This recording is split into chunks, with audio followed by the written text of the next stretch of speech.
It started with a signal that no one expected.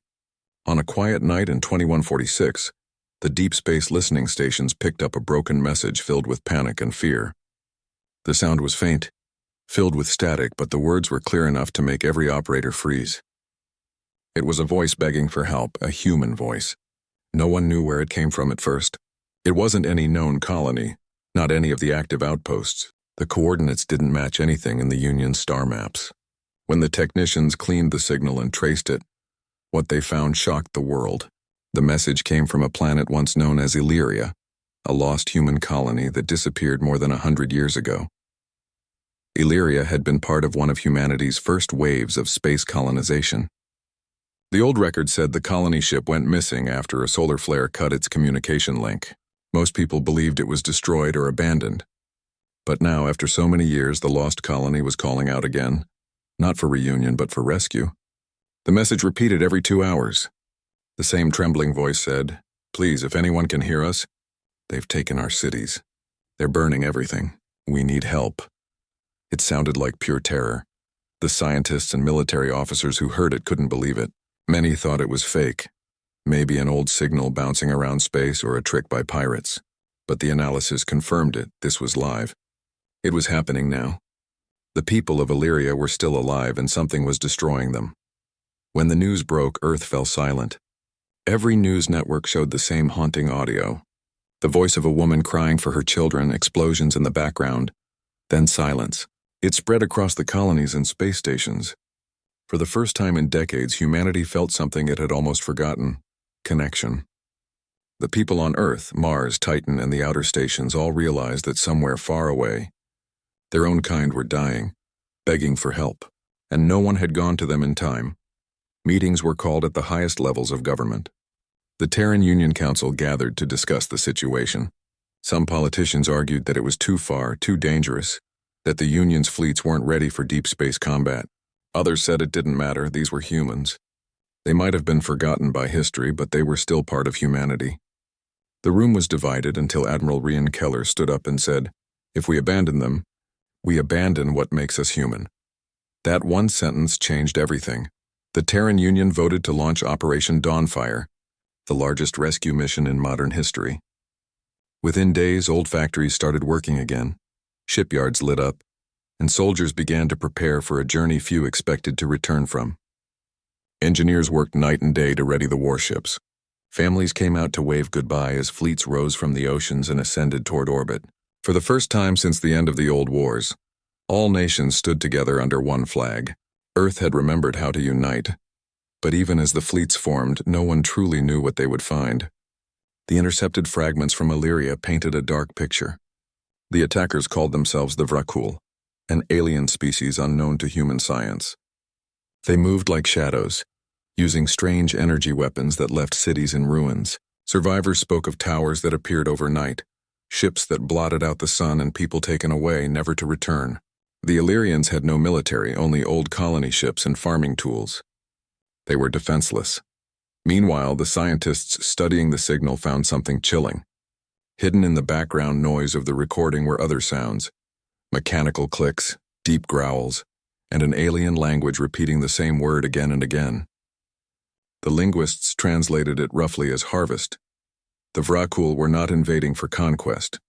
They were harvesting the planet and its people. As the truth spread, anger replaced fear. Across Earth's networks, ordinary citizens sent messages to the Union Council. Bring them home. Don't leave them to die. They are us. It was more than politics now. It was a matter of human pride, of blood and memory. These were the descendants of those who had risked everything to explore the stars, and now they were calling back to the home that had forgotten them. The fleet that assembled in orbit was unlike anything seen in generations. Massive carriers, cruisers, and destroyers floated above Earth, their hulls shining like silver under the sunlight. Each ship carried hundreds of soldiers, medics, and engineers. They were not just going to fight. They were going to rebuild, to rescue. Journalists called it the March of Humanity. From every world in the Terran Union came volunteers: miners from Mars, technicians from Europa, pilots from Titan, and even civilians who begged to join the mission. No one wanted to be left behind when humanity finally stood together again. The first launch day was broadcast live. Billions watched as the flagship, TUS Resolute, ignited its engines and rose into the black. Admiral Keller gave a simple speech before departure. They pleaded for rescue. We heard them. We go not as conquerors but as family, and heaven help those who harmed them. The crowd erupted in cheers, and even those who doubted the mission felt pride swell in their hearts. During the journey, the fleet faced silence. The signal from Yria had stopped. No one knew if the colony still existed, or if the message had been its final cry. Inside the ship, soldiers sat quietly in their bunks watching the stars pass. Some wrote letters to their families. Others listened to the original recording over and over again, letting the fear in those voices turn into determination. They knew that by the time they arrived, they might only find ruins, but they were ready for whatever waited. On Earth, life continued, but with a new sense of purpose. People donated resources, scientists developed faster drives, and children learned the names of the lost colony in school. For once, humanity wasn't fighting itself. The mission had united them in a way no war or treaty ever had. It was as if Yria's cry for help had awakened something ancient, a reminder that the strength of humans had always come from standing together against the dark. Weeks turned into months as the fleet traveled through deep space. Communication delays grew longer, but morale stayed high. The crews held small ceremonies every week, lighting candles for the Illyrians. They didn't know their faces, but they felt a strange bond with them. Strangers across the stars, yet connected by the same blood and hope. Finally, long-range sensors picked up traces of debris, pieces of ships, human-made, scattered across the edge of Illyrian space. The silence in the command decks was heavy. It looked like the colony had fought back, at least for a while. The captain of the scout ship whispered, "They didn't go quietly." When the message reached Admiral Keller, he gave a single order: prepare for war. As the fleet entered the system, they saw the planet for the first time. From orbit, Yria looked wounded. Great scars covered the surface. Cities burned, forests turned to ash, and strange black towers rose where once there had been farmland. No human signal came from the surface. For a moment, the fleet thought they were too late. But then a faint beacon appeared near the southern continent, an old colony transponder still broadcasting, weak but alive. It was a human signal. Someone was still there. The bridge crew broke into cheers and tears. The admiral stood silent for a long time, then said softly, "They held out this long. We'll make sure they don't die in vain." The ships began to descend, weapons ready, medical teams on standby. No one knew what kind of enemy waited for them below, but it didn't matter. They had come too far to turn back. Back on Earth, the people waited, holding their breath as transmissions from the fleet went dark. The last thing they heard before the signal cut was a line from Admiral Keller himself, calm and steady. "We have arrived at Yria. Humanity is home again." No one slept that night. Around the world, screens glowed with the words "Contact established." Parents told their children stories of bravery and hope. Old veterans saluted the sky. In that silence between stars, something powerful had begun. It wasn't just a rescue mission anymore. It was the rebirth of unity, the awakening of a species that had forgotten what it meant to fight for one another. And somewhere on that broken world under alien skies, the last survivors of Yria looked up at the night and saw lights, hundreds of them, burning across the heavens. They knew without a doubt that humanity had heard their plea. Help had come, and with it vengeance. The decision had been made. Humanity was going to Yria. After centuries of peace and silence, the engines of war began to roar again. The cry for help from the lost colony had shaken everyone to the core, and now the entire Terran Union was preparing to move. The factories that had once made farming machines now built armor and weapons. The shipyards that had been quiet for decades burned with new light, as giant ships rose from dry docks and floated toward orbit. The stars that had once been symbols of mystery now looked like a battlefield waiting to happen. Everywhere, people could feel the change. The calm routine of life was replaced with purpose. On Earth, men and women lined up to volunteer. Soldiers who had retired long ago returned to duty, their faces old but their eyes burning with resolve. Young recruits trained with desperation, knowing they would soon face something far beyond human experience. Humanity had faced wars before, but this one felt different. This wasn't a war for land or power. This was a war for family, for their own people who had been left behind. The Terran Union military leaders began gathering information about the enemy. The alien species called the Vra'kul had become a whispered name across human space. No one knew what they looked like, how many there were, or what their true goal was. All the Union had were fragments of intercepted messages, half-decoded files, and the broken words of Illyrian survivors. From what they could piece together, the Vra'kul had already destroyed or conquered several small colonies, enslaving the inhabitants and draining planets of their resources. They didn't negotiate, they didn't send warnings, they arrived, consumed everything and left ashes behind. Admiral Keller, the man who had convinced the Union to act, spent sleepless nights reviewing old combat strategies.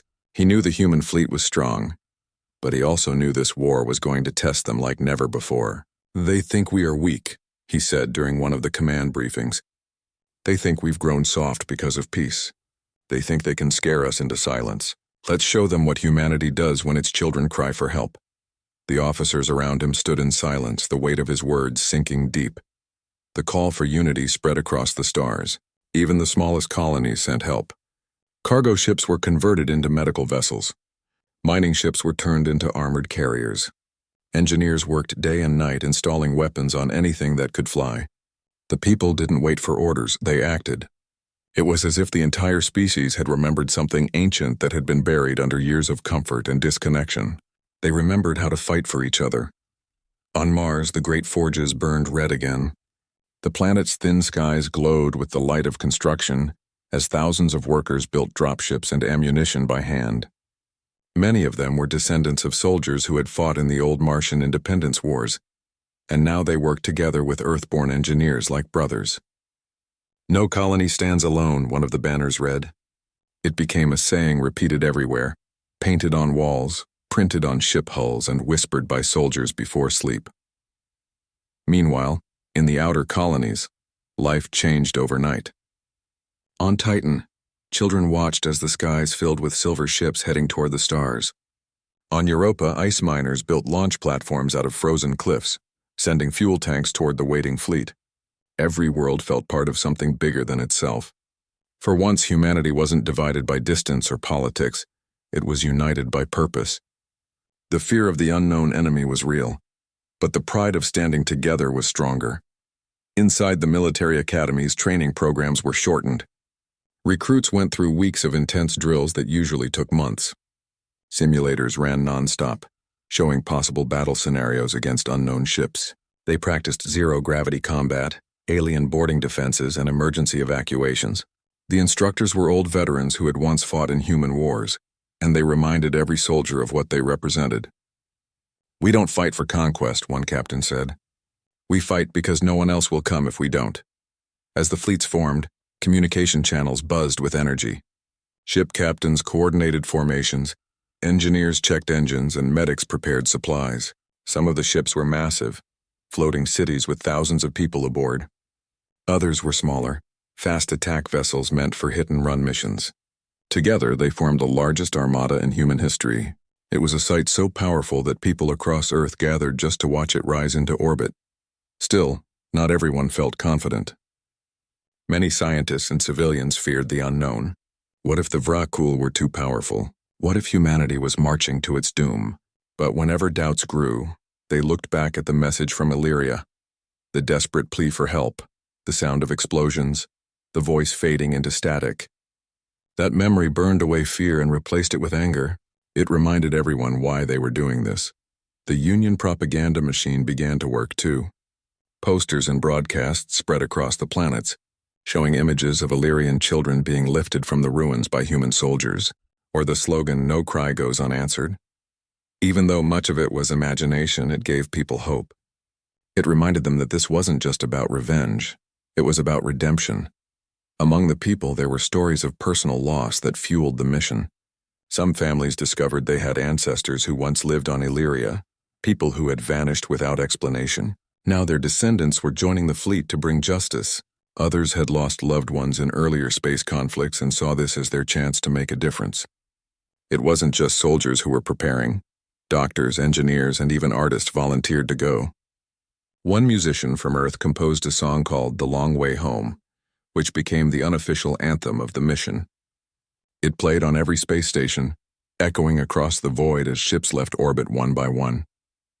As the weeks passed, the sense of anticipation grew heavier. The fleet's war councils met daily, finalizing plans. They studied every possible strategy: how to approach the Illyrian system, how to handle ground landings, how to defend against unknown weapons. They didn't know the enemy's numbers or tactics, but they knew one thing for sure. Humanity's strength had always been its adaptability. If the Vra'kul thought they were facing a weak species, they were about to learn how wrong they were. On the eve of departure, Admiral Keller stood before his officers on the bridge of the flagship, Tuus Resolute. The lights were dim, the stars outside glittering like cold eyes. "Tomorrow," he said quietly, "we go into the dark. We don't know what's waiting there. But remember this, we go not for glory or revenge. We go for the people who believed in us even when we forgot them. We go for Yria." The officers saluted, and the Admiral nodded once before walking away. When the news of the final preparations reached Earth, people filled the streets. There were no fireworks, no celebrations, just silence and respect. Everyone knew how serious it was. They were sending their sons and daughters into the unknown. But even in that silence there was pride. They knew that the name human once again meant something powerful. Meanwhile, intelligence officers intercepted more alien transmissions. They discovered that the Vra'kul were aware of humanity's movements and were preparing to respond. Their fleets were gathering near Yria, expecting an easy victory. They mocked humans in their coded broadcasts, calling them the sleeping race and the builders who forgot how to fight. When the human analysts heard this, they shared it with the troops, not to frighten them but to ignite their fire. The soldiers started painting those alien phrases on their ships, crossed out with red lines. It became a promise. The Vra'kul would regret underestimating them. Every night before launch, soldiers gathered in their ship hangars. Some prayed. Some sang songs from old Earth wars. Some simply stared out the windows at the endless stars. The sense of destiny hung heavy in the air. They were about to become part of something that would be remembered forever. When dawn broke over Earth, the sky was filled with light.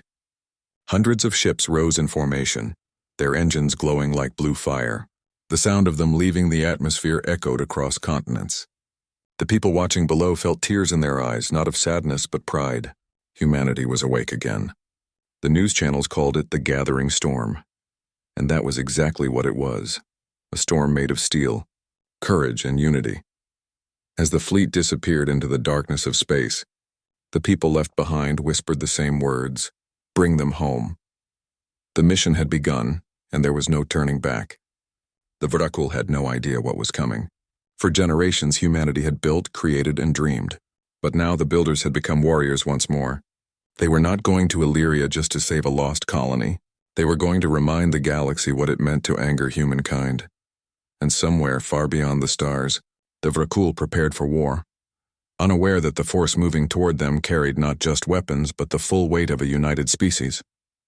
Humanity was coming, and this time, it would not stop until every last Illyrian was free, and every enemy that dared to take them was crushed beneath the storm they had awakened. The fleet entered the Yria system after months of travel through the silent dark. Everyone on board had imagined what they might find, but no one was truly prepared. The first view of the planet was heartbreaking. From orbit, Yria looked scarred and dying. Whole cities were covered in black smoke. Forests had turned to ash, and glowing lines of fire marked the places where battles had once raged. The ocean shimmered with strange metallic reflections, remains of destroyed ships and alien wreckage floating across the waves. Humanity had finally reached its lost colony, but it was no longer the world their ancestors had built. It was a graveyard. The silence on the command decks was heavy. No one spoke. Even the hum of the ship's engines felt distant. Admiral Keller stood on the bridge staring at the planet below. He had seen war before, but nothing like this. "Prepare for descent," he ordered quietly. "We're going to bring them home." His voice broke the stillness, and the fleet came alive. Orders were shouted, systems checked, and ships moved into attack formations. Humanity was ready to fight. The plan was simple but dangerous. The first wave of ships would enter orbit and clear out enemy defenses. Then ground forces would land to rescue any surviving colonists. As soon as the first human dropships entered the atmosphere, they were met with enemy fire. Bright streaks of plasma cut across the sky, hitting one of the smaller ships and turning it into a ball of light. The soldiers inside the other ships gritted their teeth and pushed forward. They had expected this. The war for Yria had begun. The alien enemy, the Vra'kul, were terrifying to behold. Their ships were dark and jagged, built like weapons themselves. They moved in swarms, fast and unpredictable. Their technology was strange, glowing with red energy that seemed almost alive.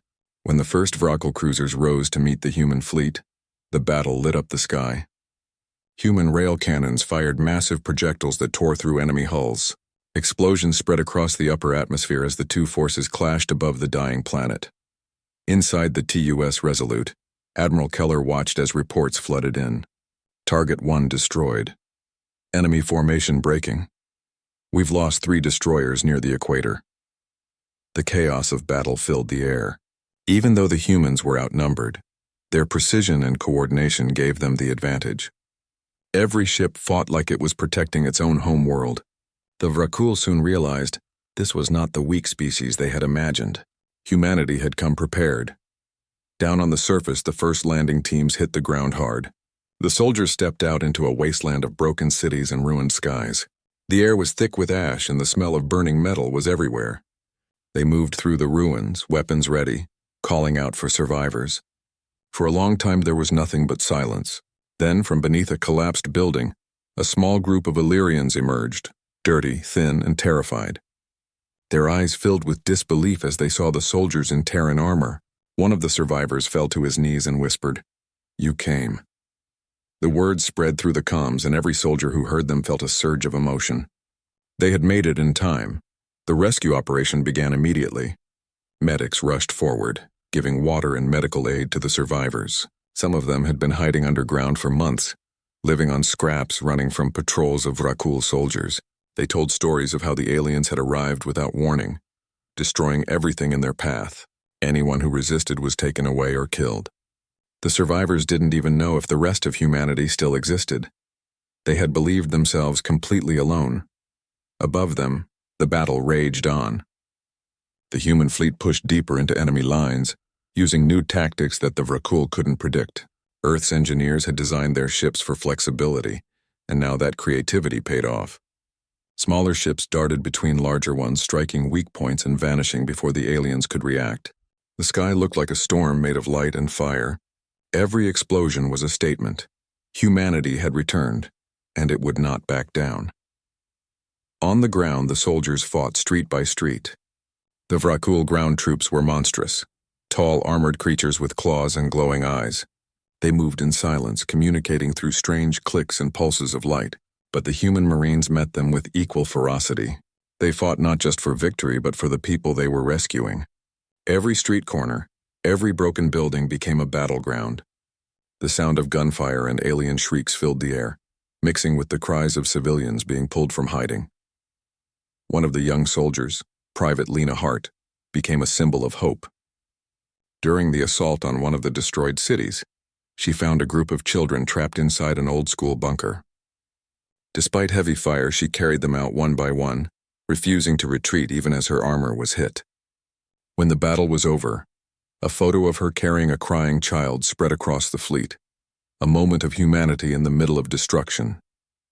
It reminded everyone why they were there. As the days passed, more survivors were found. Some were rescued from underground tunnels, others from captured camps. The Illyrians couldn't believe how powerful the human army had become. To them, the arrival of the fleet looked like gods descending from the sky. But the soldiers made sure they understood. They were not gods, only people answering a call for help.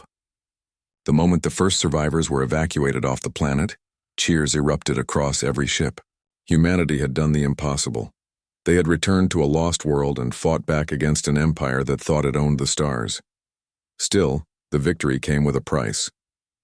Many ships were lost, and hundreds of soldiers never made it back.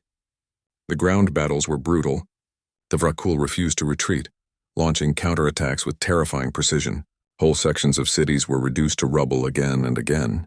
But even when things looked hopeless, the soldiers refused to give up. Every time one fell, another took their place. Every time the enemy pushed forward, the humans pushed harder. It wasn't just courage.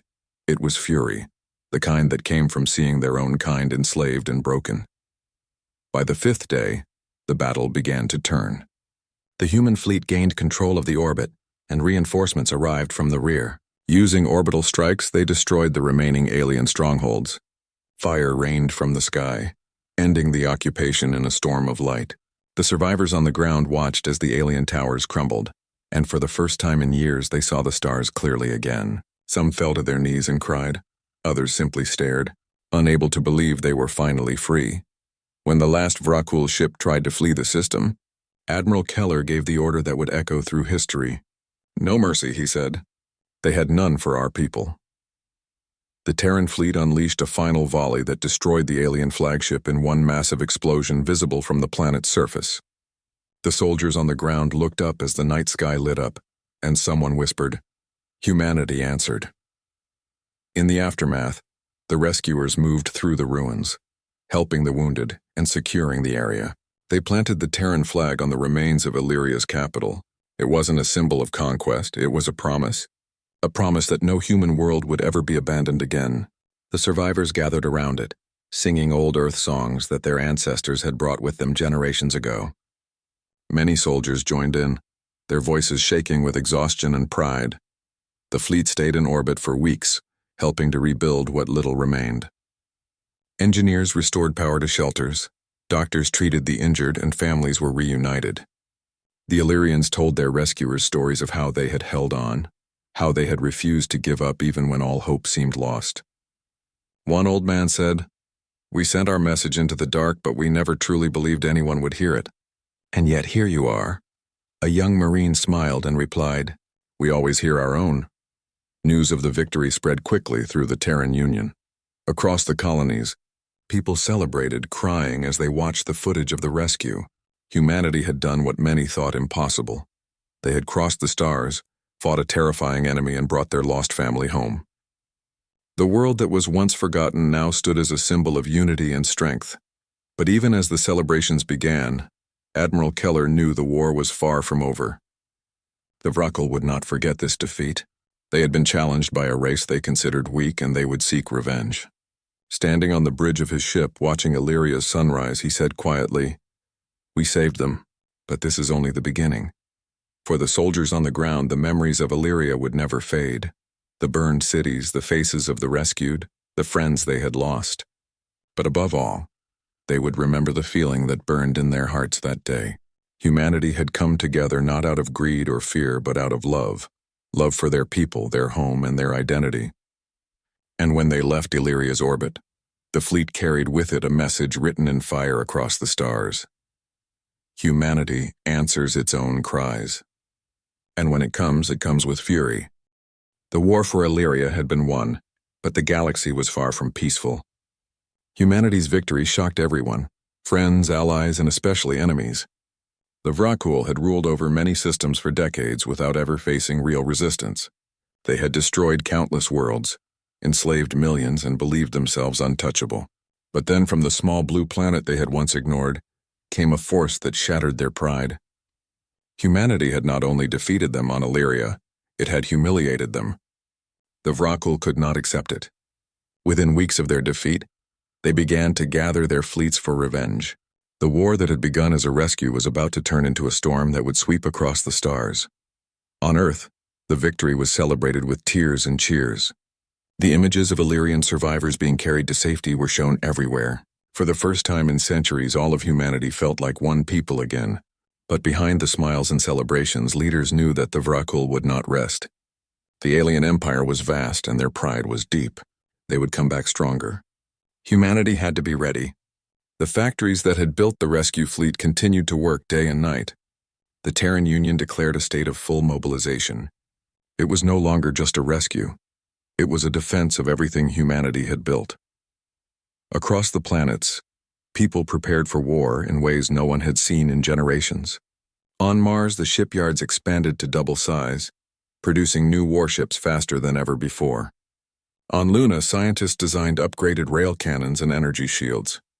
On Titan and Europa, Miners worked without sleep, sending raw materials to fuel the growing fleets. Even on Earth, the cities changed. Schools turned into training academies, and young people signed up in record numbers. Every person, whether soldier or civilian, understood what was at stake. The Vra'kul weren't just coming for Yria, they would come for all of humanity. Admiral Keller and his officers spent long nights studying alien technology left behind on Yria. The Vra'kul ships, though destroyed, were filled with knowledge. Human engineers took apart their energy cores, their weapons, and their armor, learning everything they could. Within months, humanity began to build hybrid machines, human-made ships powered by captured alien energy. The speed of innovation was incredible. In just 1 year, technology advanced by decades. Humanity was adapting faster than anyone had imagined possible. But even as progress soared, so did the tension. Scouts reported that the Vra'kul fleets were massing near the edge of human territory. Massive warships, each larger than any human carrier, were being built. The alien empire wanted revenge, and they wanted to destroy humanity completely. The Terran Union Council met in secret and voted to take the fight to them before they could strike. "We won't wait for them to burn another world," said Admiral Keller. "We'll meet them halfway." The decision was made. The war would no longer be defensive. Humanity would go on the offensive. The new fleet, called the Armada of Unity, was unlike anything ever seen. It included ships from every colony, every world, and every people under the human banner. The Illyrians, though still recovering, sent volunteers to join as well. They wanted to fight alongside the soldiers who had saved them. Their determination inspired everyone. "We owe the stars our courage," one Illyrian captain said. "If we hide now, their sacrifice means nothing." The word spread across the fleet like fire. Everyone knew this wasn't just a military mission. It was a declaration that no human life would ever again be left helpless. When the Vra'kul launched their first counterattack, they expected humanity to crumble. They targeted the outer colonies, sending fleets to destroy supply lines and terrify civilians. But what they found waiting for them was not fear, it was steel. The human fleets were ready. Every outpost had defense cannons, every station was armed, and every soldier was trained to fight. The first major battle after Yria happened near the colony world of Nova Karsus. The Vra'kul sent a fleet of over 200 warships. The human defenders had only 70. But this time, humans had something more powerful than numbers: strategy and unity. The battle lasted 3 days. The Vra'kul came in waves, their plasma weapons lighting up the void. The human fleet fought with precision, using hit-and-run tactics and coordinated flanking maneuvers. The new hybrid ships used alien shields against their creators, deflecting attacks and countering with rail fire. When the dust cleared, the Vra'kul were forced to retreat. Humanity had lost ships, but they had won again, and the galaxy took notice. The species that once fought among themselves had become an unstoppable force when united. As the war spread, it touched every corner of human civilization. On the front lines, soldiers fought with courage and anger. On the homeworlds, families built supplies and sent messages to loved ones across the stars. There were losses, many of them painful. Some colonies were destroyed before reinforcements could arrive, but even in defeat, humans refused to surrender. Whenever the Vra'kul burned one settlement, 3 more rose in its place. Humanity's strength wasn't just its weapons, it was its will to survive. Among the soldiers, stories of bravery became legends. One pilot, Commander Hayes, led his squadron into a suicide mission to stop an enemy battleship from reaching Earth's orbit. His last transmission before impact was, "Tell them we didn't back down." His sacrifice became a rallying cry for every soldier who followed. Another group of engineers on Titan stayed behind during an evacuation to manually ignite a fusion core, destroying an entire enemy fleet at the cost of their lives. These acts of courage spread like sparks, lighting hope wherever despair tried to grow. The war reached its turning point 2 years later. Humanity had pushed the Vra'kul back to their own borders. What started as a rescue had become a crusade, not for conquest, but for justice. Every ship carried the same words painted on its hull: for Yria. To the Vra'kul, this war was about domination. To humans, it was about memory. They were fighting for every world that had ever been lost, for every voice that had cried out in the dark. Admiral Keller's strategies became famous even among alien observers. He used unpredictable maneuvers, sometimes pretending to retreat, only to strike from hidden angles. He understood the enemy's pride and used it against them. They believe they're unstoppable, he told his officers. Let that belief be their downfall. And it worked. In one major battle near the Vracal world of Narthas, the human fleet tricked the enemy into dividing their forces. Within hours, the alien armada was shattered. Humanity's reputation as a species of endless innovation and defiance grew stronger with every victory. But the war was not without suffering. Millions of lives were lost. Entire planets turned into ruins. Some soldiers began to question how far humanity should go. Were they still fighting for rescue and justice, or had the war turned into vengeance? Keller himself wrestled with that question. He remembered the burning cities of Yria, the voices begging for help. He knew the rage that had driven humanity into battle, but he also feared what that rage might become if it went unchecked. If we lose compassion, he said one night, we become no better than them. Despite the doubt, the momentum couldn't be stopped. Humanity had become something new, a civilization that combined empathy with terrifying power. Wherever the Vracul struck, humans struck back harder. Civilians rebuilt faster than destruction could follow. Soldiers fought not out of hatred, but to protect the fragile hope that had been born on Yria. As months passed, the Vracul Empire began to collapse. Their leaders, once arrogant, now sent desperate messages offering peace. But few trusted them. The memory of what they had done was too fresh. Still, Admiral Keller believed that one day the fighting had to end. We can't fight forever, he said. Victory without mercy is just another form of loss. Some of his officers disagreed. They wanted to wipe the Vracul out completely, to ensure they could never rise again. Humanity stood at a crossroads, between revenge and redemption. In the end, the choice would not be made in a council room, but on the battlefield. The Vracul gathered their final fleet, the largest in their history, and prepared to strike at the heart of human space. Their goal was clear: destroy Earth, the birthplace of the species that had defied them. But this time Earth was ready. When their armada arrived, they found not one planet to destroy, but hundreds of ships waiting in defense. It was the greatest battle humanity had ever fought. The sky over Earth burned for days. The noise of weapons echoed even across the moon. But through the chaos, humanity stood firm. Every pilot, every soldier, every citizen knew what they were fighting for: their homes, their families, their freedom. When the final Vracul flagship exploded in orbit, the cheers of victory echoed across all frequencies. Humanity had survived. The war that had begun with a cry for help had turned into a saga of unity, courage, and sacrifice. The Vracul had learned that humanity was not a species to be enslaved. It was a force that rose together, fought together, and refused to be broken. From Illyria's ashes to Earth's skies, the message was the same. Humanity had remembered who it was. It was no longer just a collection of colonies, and it was one people, one voice, one will. And as the smoke cleared and the surviving fleets returned home, the words that once inspired them still echoed in every heart. They pleaded for rescue, and humanity answered. But this time the answer had come not as a whisper, but as thunder. The war was finally over, but peace did not come easily. The stars that had once burned with fire and destruction were now quiet, filled with drifting wrecks and the memories of fallen soldiers.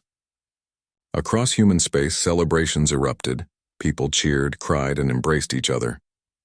Every world, from Mars to Titan to Yria, lit up with lights and parades. For the first time in generations, humanity had not only survived but triumphed against an enemy, far stronger than themselves. Yet deep inside, everyone knew that the cost of victory had been high.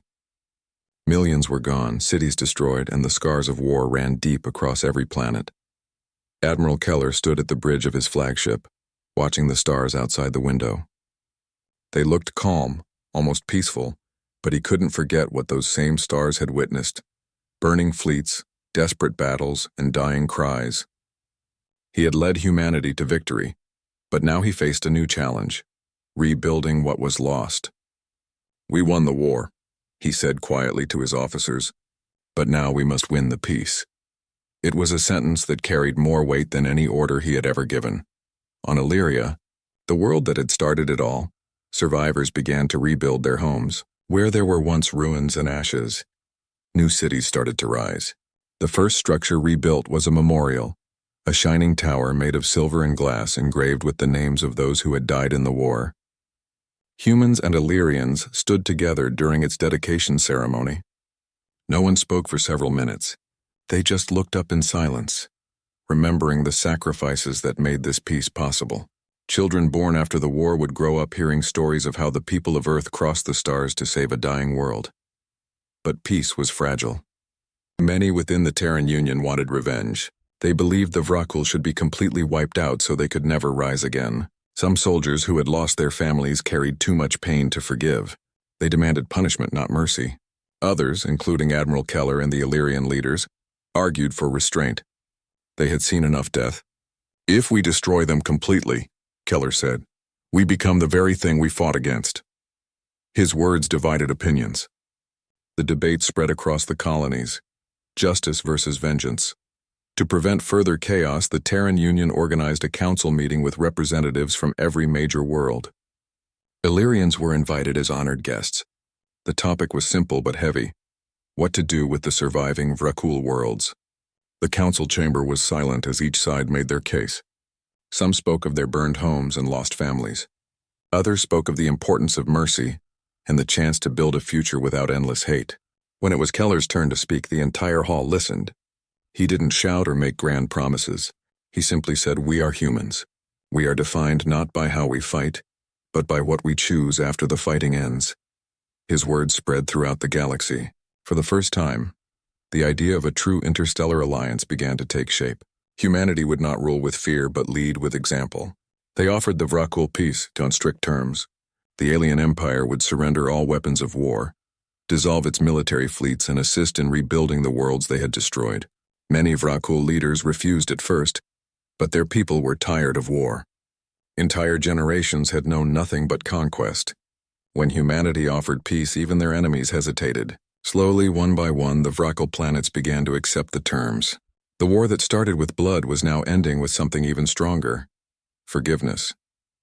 Meanwhile, Earth became the heart of the new era.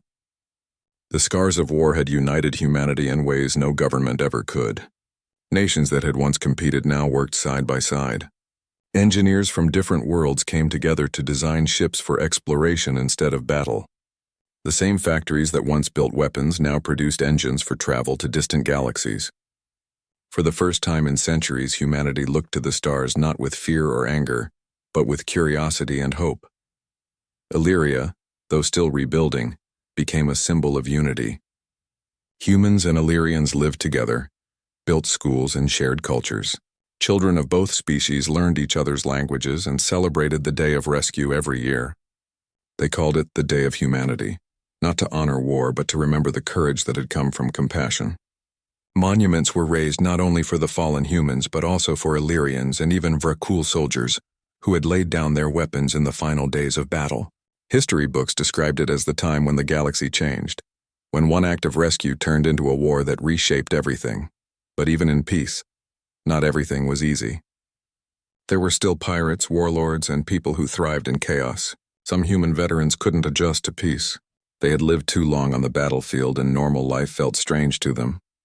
The Terran Union set up recovery programs to help them heal. Psychologists, doctors, and counselors worked tirelessly to help soldiers find new purposes. Some became teachers, engineers, or explorers. Others joined the diplomatic corps, helping build bridges between species that once saw each other as enemies. Admiral Keller retired from military service a year after the final peace treaty was signed. He refused all medals and honors. "I did my duty," he said, "but the real heroes are the ones who never came home." He spent his remaining years visiting war memorials and speaking to young cadets about the importance of unity and restraint. When he died peacefully at the age of 89, his funeral was broadcast across 100 worlds. Ships from Earth, Mars, and Yria all flew in formation to honor him. As his coffin drifted into the stars, thousands of people whispered the same words: "He led us when we were lost." His legacy lived on. The new generation of humans grew up not in the shadow of war but in the light of peace. The Terran Union expanded its reach not through conquest, but through cooperation. Space stations became trade centers, and new colonies were established with mixed crews of humans and Illyrians. The once feared Vrokul even joined the Galactic Council years later, sending ambassadors instead of armies. It was a strange sight. The same species that once brought terror now sitting beside those they had once tried to destroy. But that was the power of change. Humanity had taught the galaxy that even the deepest hatred could be transformed. In time, the story of the war became legend. People told it not as a tale of destruction, but as a story of courage and compassion. Children listened wide-eyed as elders spoke of the day when distant strangers begged for help, and humans answered with everything they had. Museums displayed the artifacts of war, burnt helmets, cracked armor, and fragments of ships, to remind everyone of what had been lost and why peace mattered. Centuries later, a new generation of explorers prepared to journey beyond known space. They stood on the decks of sleek new starships, looking out at the uncharted galaxies. Their mission was not to fight but to seek new life and friendship among the stars. On the side of every ship was a phrase, simple yet powerful. For Yria, for humanity. It had become a universal motto, representing not war but unity, compassion, and the will to act when others turn away. The galaxy remembered how it all began. A desperate call for help from a dying world, a decision made by ordinary humans who refused to ignore suffering. That one choice had changed everything. It had led to war, pain, and loss, but also to growth, understanding, and peace. The Illyrians often said that the humans had not just saved their world, they had saved their spirit, and humanity, in saving others, had rediscovered its own. As time passed, people sometimes wondered what would have happened if the humans had never answered that call. Would the Vrokul still rule the stars? Would Yria have burned forever? No one could say, but one truth remained clear. When the universe was silent, humanity had chosen to act. And that choice, that act of compassion, had become the spark that lit a new age. On the 1000th anniversary of the Illyrian rescue, a grand ceremony was held on the rebuilt capital city. Representatives from hundreds of species gathered to honor the memory of that moment. A massive statue stood in the city square, a human reaching out to an Illyrian, their hands almost touching, surrounded by the words, "We rise together." It became the most visited place in the galaxy, a reminder that even in the darkest times, kindness and courage can change the fate of worlds. As the stars glimmered above, the people of that age understood something deep and eternal, that the greatest power in the universe wasn't technology or weapons. It was empathy. It was the willingness to stand up when others fall, to help when others turn away, to believe that no life, no world, is beyond saving. Humanity had unleashed war, yes, but only because they had first unleashed compassion. And in the end, it was that compassion, not the war, that defined them.